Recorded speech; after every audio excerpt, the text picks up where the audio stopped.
नमस्कार साथियों, आपका अपने YouTube चैनल पर बहुत बहुत स्वागत है। तो साथियों, आज मैं जो आपको कहानी सुनाने जा रही हूँ वह तुलसी माता की कहानी है। तुलसी माता ने किस प्रकार एक बुढ़िया को मुक्ति दी वह मैं आपको आज सुनाने जा रही हूँ। तुलसी माता की कहानी। कार्तिक मास में सभी स्त्रियाँ तुलसी माता को सींचने जाती तो कोई धन मांगती, कोई पुत्र मांगती, कोई सुहाग मांगती, सब कोई सींच कर आ जाती। पर एक डोकरी सवा पहर रात को उठती और सवा पहर दिन चढ़े तब तुलसी माता की पूजा करती। तुलसी माता को सींच कर कहती, हे तुलसी माता सत की दाता, मैं बिड़ला सींचूं तेरा, तू कर निस्तार मेरा।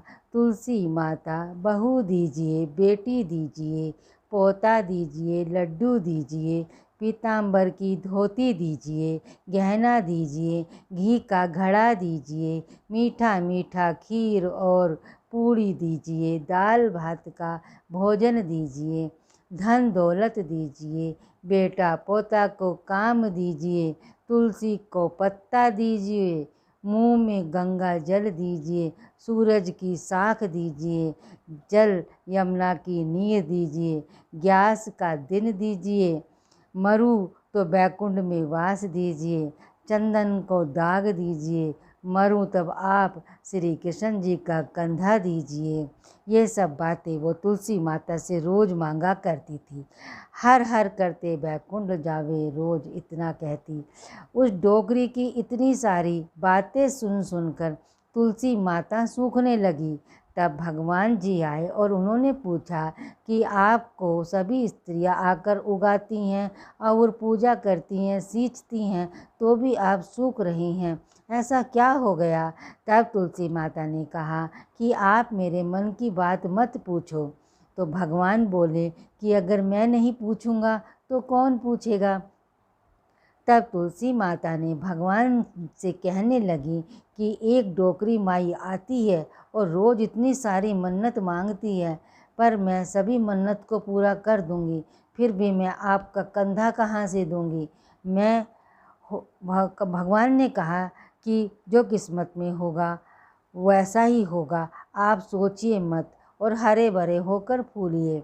भगवान ने कहा कि जब वह मरेगी तब मौके पर मैं और आप ही कंधा दे देंगे। आप सुबह जब वह पूजा करने आए तब कह देना कि सब कुछ तुम्हें मिल जाएगा। कुछ दिनों बाद वह डोकरी ठोकर खाकर रास्ते में गिरकर मर गई।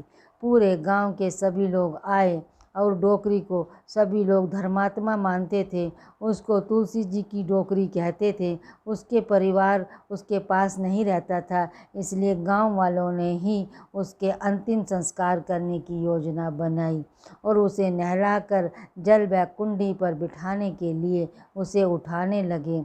तो उसकी लाश इतनी भारी हो गई कि उसे कोई नहीं उठा पाया।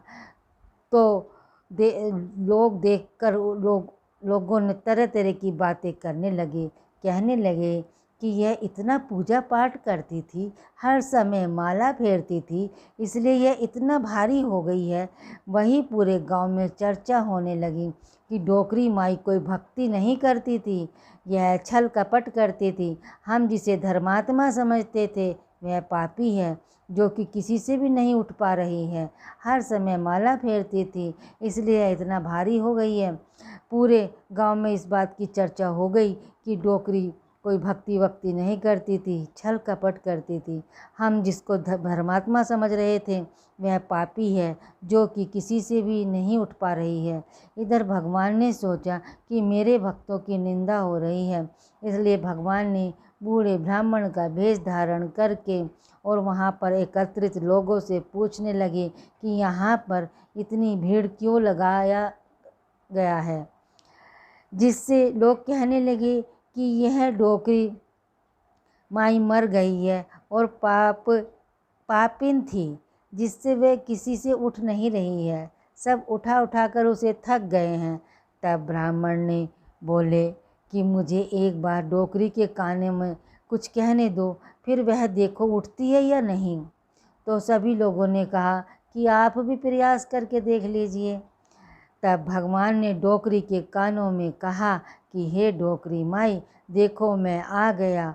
और जो डोकरी पूजा करते समय शब्द कहती थी वह शब्द उसके कानों में कहने लगे।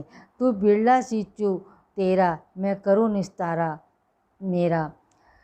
डोकरी माई, बहू ले, बेटी ले, पोता ले, लड्डू ले, पीताम्बर की धोती ले, गहना ले, घी का घड़ा ले, मीठा मीठा खीर और पूरी ले, दाल भात का भोजन ले, धन दौलत ले, बेटा पोता को काम ले, तुलसी का पत्ता ले, मुंह में गंगा जल ले, ग्यास को दिन ले और चंदन को दाग ले और श्री कृष्ण जी का कंधा ले।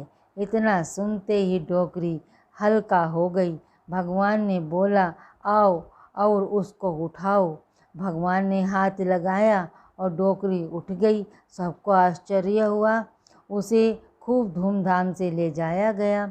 भगवान ने उसे अपने कंधे पर ले गए।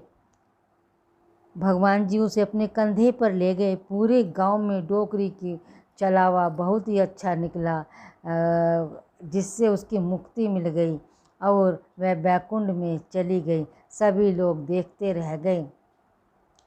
सभी लोगों ने देखा कि मुर्दा घाट तक तो ब्राह्मण साथ ही आया था, लेकिन अब वह दिखाई नहीं दे रहा है, जिससे लोगों को समझ में आ गया कि वह भगवान ही थे। वह भगवान ही आए थे, कोई और नहीं था। स्वयं भगवान ही वो बुढ़िया माई को कंधा देने के लिए आए थे।